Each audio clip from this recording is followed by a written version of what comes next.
Bonjour à tous. Tout d'abord, merci de l'invitation de venir vous parler aujourd'hui surtout de mathématiques de recherche. Et voilà, donc je suis chercheuse au sein de l'IRSET, qui est une unité de recherche qui n'est pas très loin d'ici, qui est l'Institut de recherche en santé, environnement, travail, qui est une unité de recherche qui a 3 tutelles, donc l'INSERM, l'Université de Rennes, et le HESP, qui est à l'École des hautes études en santé publique. Et donc aujourd'hui, je vais vous parler des effets des particules en général, pas spécifique de la source d'agriculture. Ah oui, juste un bref introduction. Donc je suis épidémiologiste environnementale, donc moi je vais vous parler de l'approche épidémiologique. Et l'épidémiologie, c'est la science qui étudie les causes, les conséquences et les distributions de toutes les maladies et pas simplement des maladies infectieuses. Et donc moi je m'intéresse aux maladies qui sont causées par l'environnement et notamment celles par l'exposition à la pollution atmosphérique.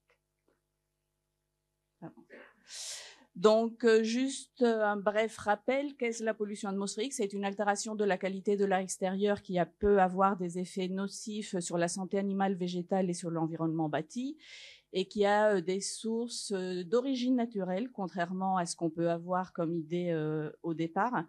On retrouve par exemple les feux de forêt et les brumes de sable, même s'il faut noter que ces événements sont plus fréquents et plus intenses maintenant grâce ou à cause plutôt du changement climatique, dont indirectement causés aussi par l'activité humaine. Et puis on a les sources anthropiques qui sont quand même les plus importantes. Et les 4 principales sources, c'est l'industrie, le chauffage, la génération d'énergie et les transports. On divise la pollution atmosphérique en 2 grandes familles, les gaz, dans lesquels les plus étudiés en association avec la santé sont l'ozone et le NO2, qui est aussi un bon marqueur du trafic routier, mais qui a des effets sanitaires en tant que tel, et puis les particules, que l'on va diviser en environnement, en PM10, PM2,5 et PUF. Donc le chiffre fait référence à leur diamètre en micromètres. Et les PUF, c'est les particules ultra fines qui ont un diamètre inférieur à 0,1.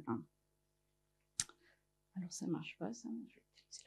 Donc pour avoir une idée de l'ordre de grandeur duquel on parle, donc la limite de la vision, c'est environ 50 microns, c'est la pointe d'une aiguille. Les PM10, elles vont avoir un diamètre entre un pollen et une cellule classique. Les PM2,5, que l'on appelle aussi particules fines, elles vont avoir un diamètre entre un globule rouge et une bactérie. Et les particules ultra fines, les PUF, elles vont avoir un diamètre environ comme celui d'un virus.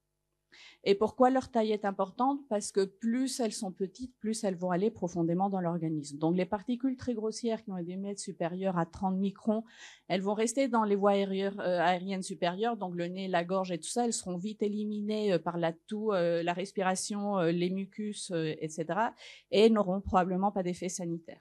Ensuite, on a les PM10 qui vont aller jusqu'aux bronchioles, les PM2,5 qui vont aller jusqu'aux alvéoles, c'est là où se fait l'échange gazeux, et donc indirectement en contact avec le sang. Et puis, on a les particules très fines qui vont atteindre la circulation sanguine parce qu'elles vont traverser la barrière alvéolaire, et puis de là, elles peuvent atteindre n'importe quel organe et système.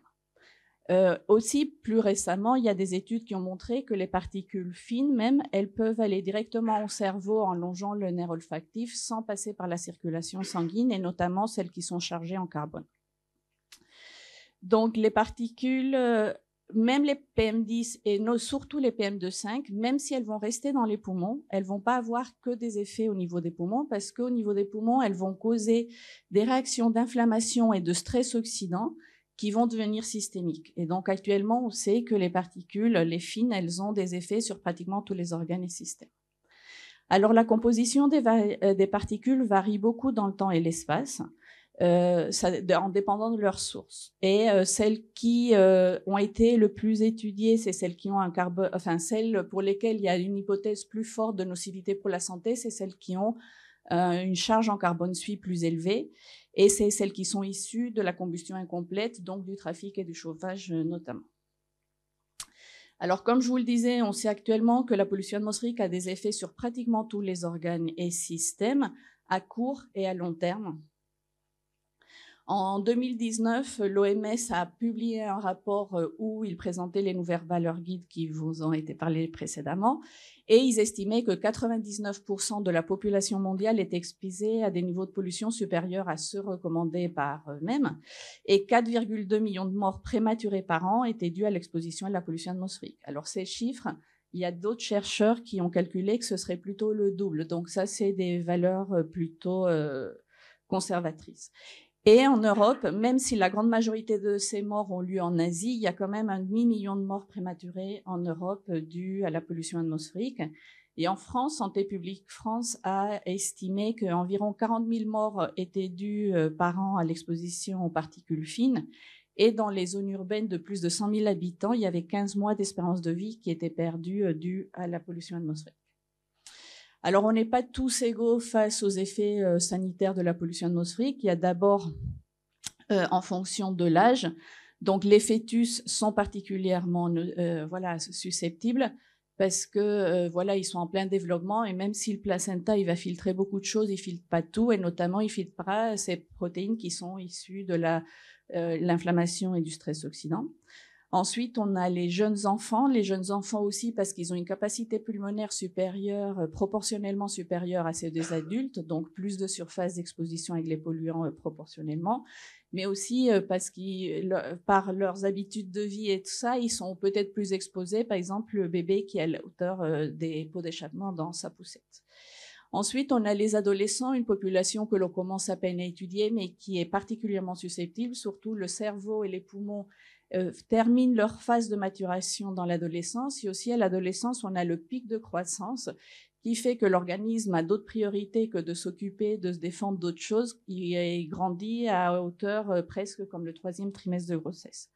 Et puis finalement, on a les personnes âgées ou avec des maladies chroniques où les systèmes de défense contre les agressions extérieures sont moins efficaces. On a aussi les personnes en situation de défaveur sociale et elles sont plus susceptibles via 2 mécanismes. Déjà parce qu'elles ont un moins bon état de santé à la base, peut-être un moins bon accès aux soins, mais aussi parce qu'elles sont peut-être plus exposées parce qu'on a moins le choix de où habiter si on n'a pas les moyens. Alors, les effets, la pollution atmosphérique, comme je vous l'ai dit précédemment, a des effets à court terme, mais aussi sur le long terme. Donc, les effets à court terme, c'est des effets qui auront lieu après des pics d'exposition, donc des expositions assez élevées qui vont durer quelques heures ou jours, et des effets sanitaires qui vont apparaître quelques heures à jour après ces pics de pollution. Ces pics de pollution sont souvent les plus médiatisés, mais il faut savoir que la charge de santé publique de la pollution atmosphérique est surtout portée par les effets chroniques, c'est-à-dire des mois ou des années d'exposition, même à des concentrations relativement basses. Voilà, donc ça répète ce que je vous ai dit. Après, il peut y avoir une superposition. Alors, j'ai perdu toutes mes animations quand je vous ai passé ma présentation, c'est pas grave, mais il peut y avoir une superposition des effets aigus et des effets chroniques, c'est-à-dire... Je ne sais pas si on voit la souris là. Non, oui. Oui. Voilà. Donc, nous, à la naissance, on est tous avec une certaine fragilité, susceptibilité de mourir, qu'on peut appeler l'espérance de vie. À niveau individuel, cette fragilité, susceptibilité de mourir, aujourd'hui, elle est surtout déterminée par le code postal de naissance. C'est pas la même chose de naître en Europe que de naître en Afrique, mais même en France, c'est pas la même chose de naître dans le 75 que dans le 94. Donc, il y a même à niveau local, il y a des grandes différences qui peuvent aller de quelques mois à quelques années à juste quelques kilomètres de distance. Donc, cette fragilité, susceptibilité de mourir, donc ici en vert, elle va descendre jusqu'à plus ou moins 20 ans et puis à partir de 20 ans, augmenter peu à peu jusqu'à atteindre un seuil de la maladie et finalement le décès. Si on est exposé au cours de sa vie, déjà si on est exposé pendant la grossesse, donc ici il y a des petits points rouges derrière les petits points bleus, enfin des carrés bleus, cette susceptibilité, elle va peut-être être un peu moins basse que celle qu'aurait été si on n'avait pas été exposé pendant la grossesse. Elle va descendre un peu moins et puis elle va remonter un peu plus vite au fur et à mesure des expositions qu'on a et donc on aura un décès prématuré dû à cette exposition tout au long de la vie. Mais ensuite, si on a une exposition aiguë, qui va faire qu'on augmente cette fragilité, susceptibilité de mourir de façon très abrupte et qu'on est suffisamment près du seuil du décès, il y aura une mortalité prématurée due à cet effet aigu qui viendra s'ajouter à celui de l'effet chronique. On sait aussi actuellement que les expositions environnementales pendant la grossesse vont être associées à un état de santé tout au long de la vie et pas simplement au moment de la naissance. Et ça rentre dans l'hypothèse d'OAD, qui est l'origine développementale des maladies de la santé, et la pollution atmosphérique est d'un de cet environnement qui est impliqué dans cette hypothèse. Alors en épidémiologie, ce qu'on fait pour étudier les effets de la santé, on travaille sur des populations, généralement des grandes enquêtes où on a des données de santé. Ensuite, il faut avoir des données d'exposition et on va superposer ces données de santé et ces données d'exposition et on va faire de la recherche statistique pour voir si les plus exposés sont plus affectés en prenant en compte de multiples autres facteurs. Alors pour l'estimation de l'exposition, surtout pour ce qui est du long terme, on a besoin assez de précision parce qu'on sait qu'il y a une très grande variabilité à l'intérieur des espaces urbains. Donc ici, c'est un exemple d'une publication en Autriche et Vienne, mais ça peut être appliqué à n'importe quel environnement urbain où il y a une base de pollution qui est à niveau qui est à niveau très régional, mais à grande échelle, on peut dire même continental. Puis après, il y a une contribution un peu plus locale du pays. Et ensuite, il y a une contribution de l'agglomération. Et ensuite, il y a la contribution des hotspots, des trafics, des points de trafic. Et on voit qu'il y a une très grande variabilité. C'est pas la même chose vivre ici que vivre là, alors que les deux personnes habitent dans la même ville. On peut utiliser éventuellement des capteurs individuels. Donc ça, c'est un filtre qui a été utilisé dans un capteur individuel avant et après utilisation pour qu'il capte les PM2,5. Donc, c'est potentiellement ce qui arrive jusqu'à nos alvéoles après 24 heures à un débit d'une respiration d'un adulte. Mais ces capteurs individuels, déjà, ils ont un certain coût. Et en plus, nous, on était intéressés sur les effets à long terme. On ne peut pas demander à 200 000 participants d'utiliser ces capteurs pendant 10 ans.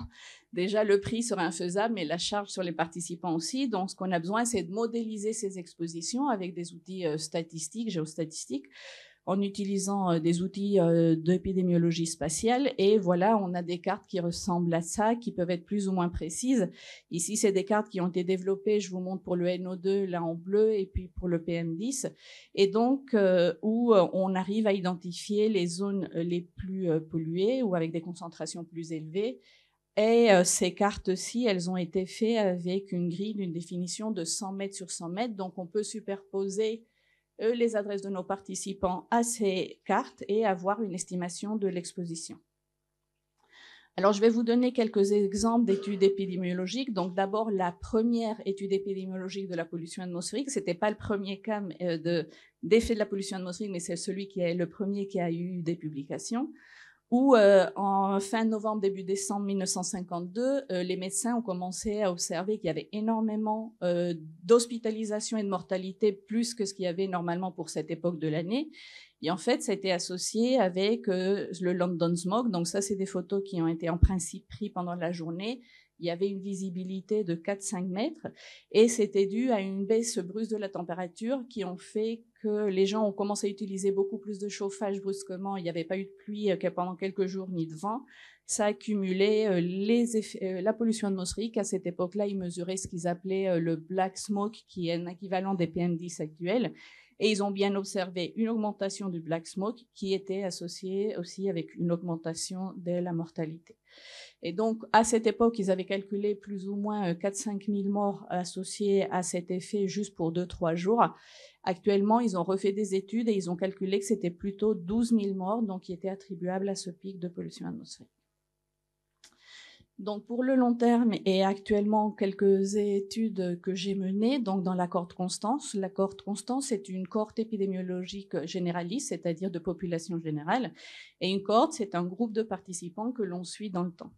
Donc, cette cohorte a recruté environ 220 000 participants entre 2012 et 2019. C'était des adultes affiliés au régime des bénéficiaires de l'assurance maladie, donc qui n'inclut pas les agriculteurs qui ont le propre régime de sécurité sociale, et qui avaient entre 18 et 69 ans à l'inclusion sur 22 départements français qui sont sur la carte. Et donc, à l'inclusion, les participants, ils ont fait un examen de santé complet et des questionnaires assez exhaustifs. Ensuite, ces participants, ils sont suivis chaque année avec un questionnaire et tous les 4 ans, ils refont un examen de santé. Ensuite, ces participants, ils sont aussi appariés aux données du SNDS. Donc, le SNDS, c'est le Système national des données de santé. C'est une grande base de données où on a les remboursements, les hospitalisations et les décès de la population française. Donc, on peut mettre en association les données de la cohorte avec les données du SNDS.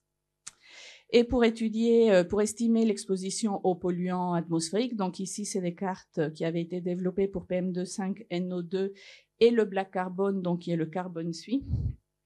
C'est des cartes qui avaient été développées en 2010 en utilisant un modèle qui s'appelle de Land Use Regression, que je ne vais pas rentrer dans les détails. Et donc, on a superposé les adresses des participants de la cohorte Constance avec ces cartes-ci. Et voilà, dans le cadre de cette cohorte, j'ai mené deux projets, enfin plusieurs projets, je vais vous en présenter deux. Le premier, c'était sur la cognition. On s'est intéressé à la cognition parce qu'on sait que le nombre de personnes avec une démence triplera d'ici 30 ans, et ce sera surtout dû au vieillissement de la population, mais il y a aussi des facteurs environnementaux. Et ce qui est important avec la démence, c'est que pour le moment, il n'y a pas de traitement. Donc, c'est bien d'essayer d'identifier des facteurs de risque avant l'apparition de la maladie, afin que l'on puisse essayer de modifier ces facteurs de risque et essayer d'empêcher ou en tout cas retarder l'apparition de la maladie. Donc, la pollution atmosphérique est un de ces possibles facteurs environnementaux modifiables. Et dans la cohorte Constance, tous les participants de 45 ans et plus ont eu des tests cognitifs qui ont évalué la cognition dans 3 domaines, la mémoire, le langage et les fonctions exécutives. Les fonctions exécutives, c'est la capacité de prendre des décisions. Et ensuite, on a aussi fait un score composite pour évaluer la cognition totale. Et donc, ce que l'on a trouvé, c'est que les participants qui étaient plus exposés avaient des moins bonnes performances cognitives que ceux qui étaient moins exposés, entre 1 et 5%, et notamment en exposition avec le NO2 et le carbone suie, donc 2 marqueurs du trafic routier, en tout cas en milieu urbain, et surtout dans le domaine des fonctions exécutives, qui est un des premiers à être affecté dans le cas des démences. Une autre étude que j'ai menée, c'est une en association avec la rhinite. Donc la rhinite, c'est une maladie très fréquente et elle est souvent banalisée parce qu'elle ne met pas en risque notre vie, mais c'est une maladie qui a quand même un impact important sur la qualité de vie, sur la performance professionnelle et scolaire, etc. Il y a environ un tiers de la population en France qui a de la rhinite, donc ici, il doit y en avoir pas mal qui ont de la rhinite allergique. Et donc, on a étudié si les participants plus exposés avaient plus ou moins de rhinite. Et ce qu'on a trouvé d'abord, c'est on a fait ces analyses avant que la cohorte soit complétée. Donc, on avait 131 366 participants dans cette étude spécifique. On a trouvé que 36% des participants avaient une rhinite active, une rhinite actuelle. Et on a ensuite trouvé que les participants plus exposés avaient entre 12 et 22% de plus de chances d'avoir une rhinite actuelle par rapport à ceux qui étaient moins exposés. Et là, pour les 3 polluants pour lesquels on avait étudié, et notamment avec le black carbone. Et donc, le 3e exemple d'étude épidémiologique que j'ai mené, c'est dans la cohorte Gazelle. Donc, c'est une autre cohorte qui est plus ancienne. C'était des participants qui travaillaient à EDF, GEDF à l'époque et qui étaient âgés entre 35 et 50 ans à l'inclusion et qui ont été recrutés en 1989 et suivis depuis. C'est aussi une cohorte pour laquelle on a de nombreuses données individuelles, des variables individuelles sur le niveau socio-économique, le style de vie, etc. Et aussi, leurs données ont été liées avec les bases de données médico-administratives. Dans cette cohorte, on avait beaucoup plus d'hommes que de femmes parce que cela représentait la population de GEDF à l'époque. Mais c'était une population aussi relativement plus saine que la population générale et avec un meilleur niveau socio-économique. Et on a aussi pour ces participants leur historique résidentiel depuis le recrutement. Et ce qu'on a fait, c'est qu'on a voulu étudier si les métaux atmosphériques, parce que les métaux, c'est aussi un des composés des particules qui est potentiellement nocif pour la santé, si ces métaux atmosphériques étaient associés avec une mortalité, et les métaux atmosphériques qui ne sont pas mesurés de façon continue sur une échelle assez dense Donc, on a utilisé un outil un peu original en utilisant le biomonitoring, c'est-à-dire les mousses. Et les mousses sont mesurées, le métaux dans les mousses sont mesurés dans le cadre d'une campagne européenne depuis les années 90, tous les 4-5 ans. Il y a entre 400 et 500 sites qui sont prélevés, des mousses qui sont prélevées entre 400 et 500 sites par le Muséum national d'histoire naturelle. C'est eux qui sont en responsables de ces campagnes-là. Et comme les mousses n'ont pas de racines, tout ce qu'il y a dans la mousse vient nécessairement de l'atmosphère. Et donc, les métaux qui sont mesurés dans les mousses viennent de l'atmosphère et donc c'est un proxy de la concentration des métaux atmosphériques. Et donc, ce que les chercheurs du Muséum national ont fait, donc ils ont fait ces mesures et ensuite, grâce à des modèles statistiques, ils ont fait des cartes comme celle que je vous montre ici aussi, où en bleu, c'est les concentrations les plus basses et en rouge, les concentrations plus élevées. Et on peut aussi superposer ces cartes-là avec les adresses de nos participants. Dans ce cas, on a inclus que les participants qui ne vivaient pas en milieu urbain parce que les mousses sont collectées plutôt en milieu forestier, éloigné des sources. Donc, dans le milieu urbain, la granulométrie de la grille n'était pas assez fine pour trouver les variabilités en milieu urbain. Donc, ça, c'est des résultats qu'on a fait chez des participants vivant en milieu rural ou périurbain. Et donc, on a associé ces cartes avec les données de santé et on a trouvé que les participants qui étaient exposés à des niveaux plus élevés de métaux d'origine anthropique avaient un risque de mortalité plus élevé par rapport à ceux qui étaient moins exposés. Et voilà, je crois que je suis dans les temps, j'espère. Merci. Alors, on va justement voir la partie questions-réponses. Qui pose la première question que je vienne vers vous ou interrogation, constat? Une première question, je vous laisse un petit peu de temps. Si on se compare par rapport aux autres pays européens, est-ce que dans la connaissance épidémiologique, on est bien placé, mal placé, à la traîne ou en tête? Dans la connaissance épidémiologique, enfin, d'un point de vue recherche... Oui, voilà, les travaux qui sont menés. Moi, je crois qu'on est bien. Après, bien. Les effets de la pollution atmosphérique à niveau individuel sont très bas. C'est-à-dire que à niveau d'une population, ils sont très importants parce que tout le monde est exposé, mais à niveau individuel, ils sont très bas. Et donc, en épidémiologie, on a besoin de très grandes populations pour mettre en évidence ces effets qui sont très bas. Donc, par exemple, on a l'accord de Constance qui nous donne une puissance suffisante, mais aussi, il y a beaucoup d'études qui ont été faites qui, en fait, utilisent les données de plusieurs cohortes européennes pour avoir cette puissance-là. Et par exemple, c'est dans le cadre d'une étude qui a réuni les données de 13 ou 14 cohortes en Europe, où on a démontré que la pollution atmosphérique était un cancérigène et qui a été utilisée par le CIRC pour dire que la pollution atmosphérique était un cancérigène avéré. Et donc, on a collaboré avec plein d'autres cohortes en Europe qui, voilà. Donc, il y a beaucoup de recherches qui se fait aussi dans le domaine de la pollution atmosphérique en collaboration avec beaucoup d'autres chercheurs en Europe. Qui prend la parole? Aidez-moi. Monsieur. Oh, oui, bonjour, Yvonne Guillois pour Santé publique France. Dans votre propos, vous avez dit que votre présentation ne portait pas spécifiquement sur la pollution atmosphérique d'origine agricole. Donc je voulais justement vous interroger sur ce point parce qu'on voit bien que sur la question de la pollution, notamment en zone d'élevage, se pose la question de la composition de cette pollution avec la présence notamment de possibles aérobiocontaminants. Donc je voulais savoir s'il y avait des projets au niveau de l'IRSET pour aller investiguer, questionner cette question. Alors, pas à ma connaissance. Donc, moi, j'ai surtout fait ma recherche tourne autour de la pollution atmosphérique issue notamment du trafic routier et de la combustion en milieu urbain. J'ai participé, ça fait déjà quelques années, à un groupe de travail de l'ANSES qui a publié un rapport en 2019 qui essayait d'évaluer la toxicité et la nocivité de certaines des particules selon leur composition et leur source. Et dans ce rapport, ils ont conclu qu'il n'y avait pas assez d'études épidémiologiques pour émettre un avis sur le fait si la pollution atmosphérique issue de sources agricoles avait un effet sanitaire ou pas. Ça ne veut pas dire qu'il n'y en a pas.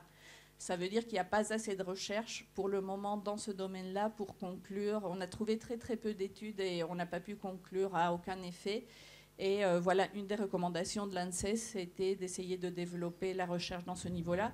Alors moi, j'ai beaucoup de collègues qui travaillent sur les effets de l'exposition aux pesticides, mais pas nécessairement directement liés à l'air, même si indirectement oui, parce que voilà, ils travaillent sur les effets à proximité des champs et ils essayent d'identifier le genre de produits qui sont utilisés dans le champ selon le type de céréales ou de ça qu'on cultive. Mais spécifiquement lié à la pollution d'origine agricole, non. Donc je sais aussi qu'Airbrace, ils ont des campagnes aussi pour mesurer ça. Pour le moment, on n'a pas encore vraiment, voilà, pas que je sache, essayé d'étudier ça aussi. Comme je vous disais, on a besoin de très grandes populations pour mettre en évidence des effets de l'exposition à la pollution atmosphérique, parce qu'à niveau individuel, c'est relativement faible par rapport à d'autres facteurs de risque bien connus. Monsieur. Oui, bonjour, c'est Yayaoui de l'IGR Région Centre. Par rapport à l'exposition, donc on a une vision sur la pollution, l'impact de la pollution.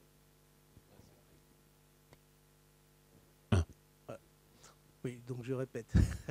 Donc Abderrazak Yayaoui de l'IGR Orléans Région Centre. Par rapport à l'exposition, donc on a une vision de la part de l'exposition à la pollution extérieure, mais connaît-elle de la pollution intérieure, puisque dans l'exposition, on a les deux. Donc on a une vision assez globale, on voit dans les cohortes, mais à aucun moment, on a l'impact des deux, c'est-à-dire il y a une résultante dans l'exposition, il y a une résultante. Oui, non. Alors, l'exposition à la pollution de l'air intérieur, c'est une autre thématique de recherche qui est très importante. Et aussi qu'il y a beaucoup de polluants qu'il y a dans l'air intérieur.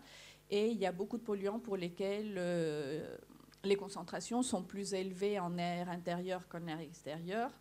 Mais c'est une autre thématique de recherche, mais ce n'est pas la mienne, mais il y a beaucoup de recherches sur le sujet.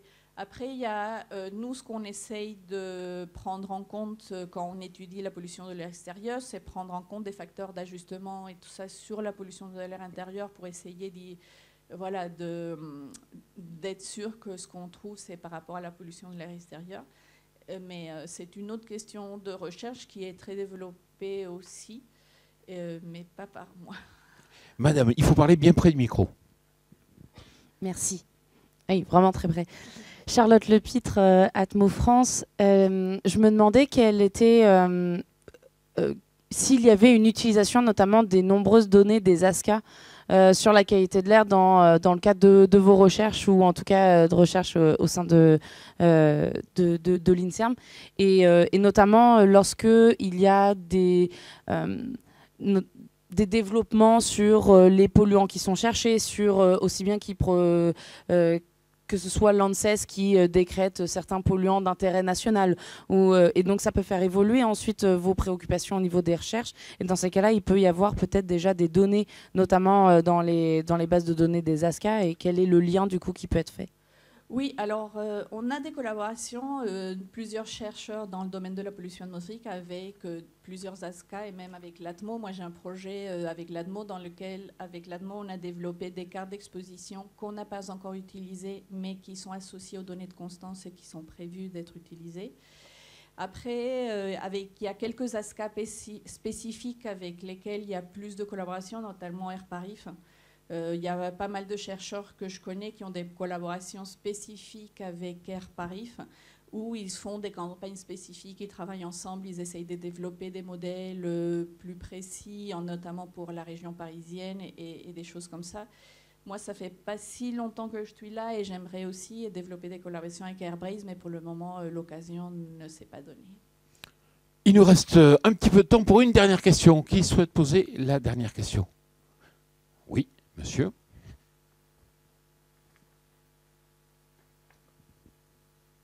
Oui, bonjour madame. René Seux, j'avais une question moi sur la dernière donnée que vous avez montrée sur le cadmium, entre autres les métaux, et votre association avec, d'après ce que vous nous avez dit, une espérance de vie ou une surmortalité plus élevée dans le Nord en particulier. Comment vous débrouillez-vous avec le reste de l'environnement, notamment industriel et par rapport aux autres paramètres de surmortalité pour ces régions-là? Parce qu'on a une surmortalité dans le Nord. Oui, en fait, c'est là, ce qu'on a, nous, c'est des données individuelles pour tous les participants de chaque... donc, on n'utilise pas les moyennes régionales, sinon on utilise vraiment les données individuelles de chaque participant. Et on prend en compte dans nos analyses statistiques d'où vient ce participant. Mais en fait, ici, ce n'est pas des données écologiques, donc à niveau régional, c'est vraiment des données individuelles où on a une exposition spécifique individuelle pour chaque participant et des données de mortalité, de santé, de niveau de vie, de tabac, d'alimentation, d'exposition professionnelle et tout ça pour chaque participant. Donc, le fait qu'il y ait un surrisque parce qu'on habite dans une certaine région par rapport à l'autre, ça se prend en compte, ça se lisse par le fait qu'on a plein de données individuelles qui ont plus de poids que le fait d'habiter dans une certaine région ou pas. Et ce qu'on fait aussi, par exemple, c'est par exemple, on ajuste parfois sur la région pour essayer de prendre en compte ces facteurs-là. L'excès de risque. L'excès de risque pour ?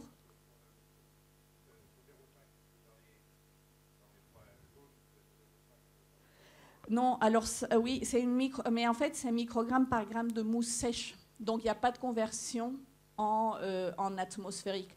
Donc, nous, ce qu'on a fait là, c'est une augmentation par un IQR. Et on étudie l'effet des moins exposés par rapport aux moins exposés, mais on n'a pas de traduction pour une augmentation.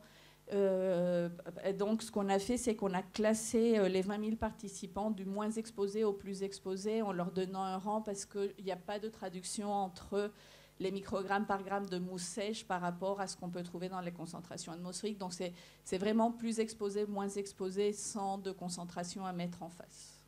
Bénédicte Jacquemin, merci beaucoup pour cet exposé passionnant. Voilà, je rappelle que vous êtes chargé de recherche à l'INSERM.